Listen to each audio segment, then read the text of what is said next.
مين فيكم بيعشقها زيي وبتفكروا بأيام زمان؟ تحفة. أهلا بيكم في أكلة وضحكة. النهاردة هنعمل حاجة لما تسمعي صوت قرمشتها هترجعك وتفكرك بأيام زمان. انتوا جاهزين؟ يلا بينا.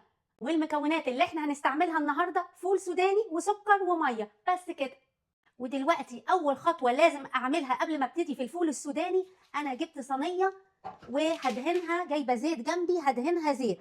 هدهن الصينية الأول زيت أهو، هنديها دهنة خفيفة وعلى الحروف كده.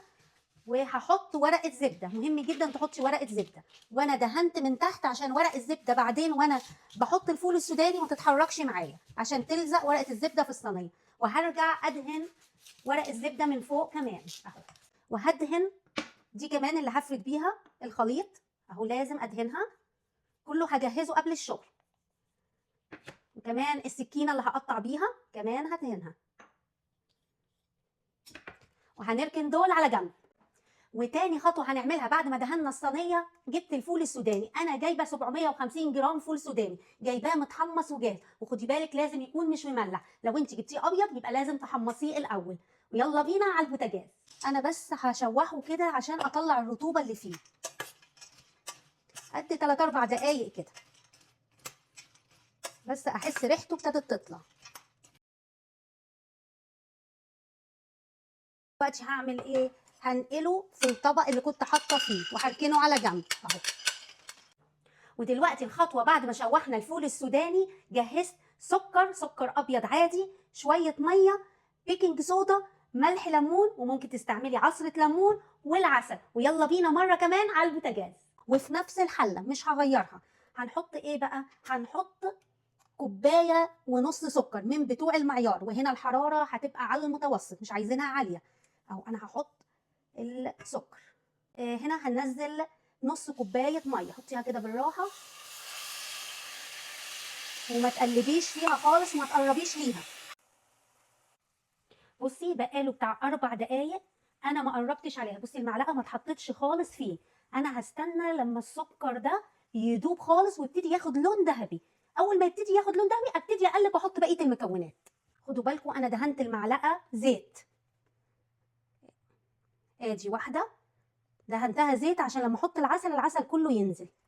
ادي 2. ندي بقى تقليبه بالراحه.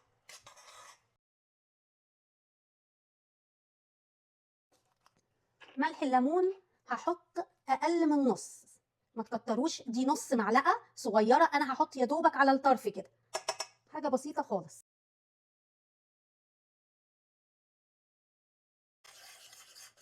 اهو زي ما انت شايفه ابتدى يخش في اللون الذهبي.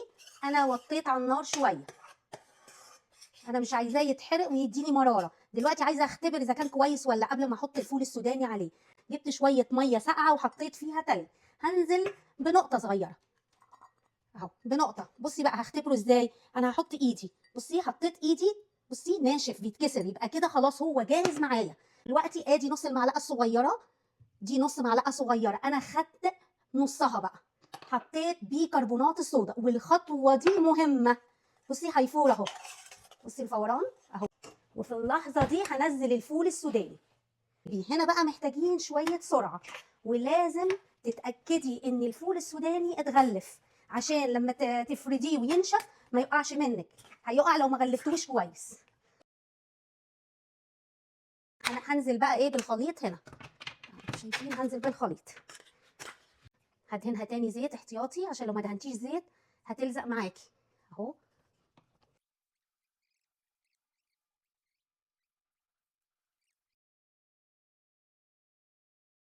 هتعملي ايه قبل ما تنشف خالص؟ هتقطعيها بقى بالاحجام اللي انت عايزاها، ما تسيبهاش لغايه ما تنشف خالص، لان لو نشفت خالص وانت بتقطعيها هتتفتفت منك وتتكسر. بعد ما سبتها يا دوبك تلت ساعه، بصي منظرها، بصي ماسكه نفسها ازاي. مين زي الطبق ده ليه ذكريات معاه؟ تعالي كده اسمعي الصوت، ايه الجمال ده. يا رب يكون فيديو النهارده عجبكم واشوفكم المرة الجاية. يلا باي.